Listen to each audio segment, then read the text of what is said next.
Were you successful? Let's add it together. I'll add a new HTML file in views, and I'll name it 404.html, but the name is totally up to you. Well, it has to be a HTML file, of course. I'll then create a new HTML5 skeleton with the help of Visual Studio Code here. And then here, I'll name this page not found. That sounds like a fitting title. And now you can get, of course, really creative here. I will in the end just add a h1 tag where I say page not found. Obviously, you can add more content here if you want.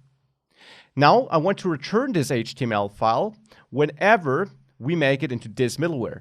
And therefore, again, I should send a file here, but obviously I want to construct the path with the help of the path module to make it work on all operating systems. So require the path here.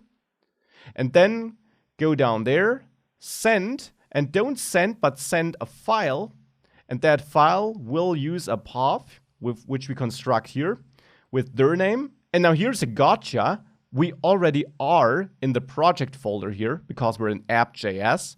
So we don't need to go up a level here because we already are in the root folder.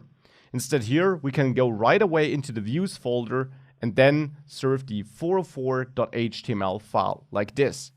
We also still want to set this status code because we still have a 404 error. If you now save this and you enter any random route that doesn't exist, you should see that page not found being served, and you see that 404 error being sent back too. So this is now working too, and this is now a way better, way of serving this all. But styling would also be nice, wouldn't it? So let's work on this over the next lectures.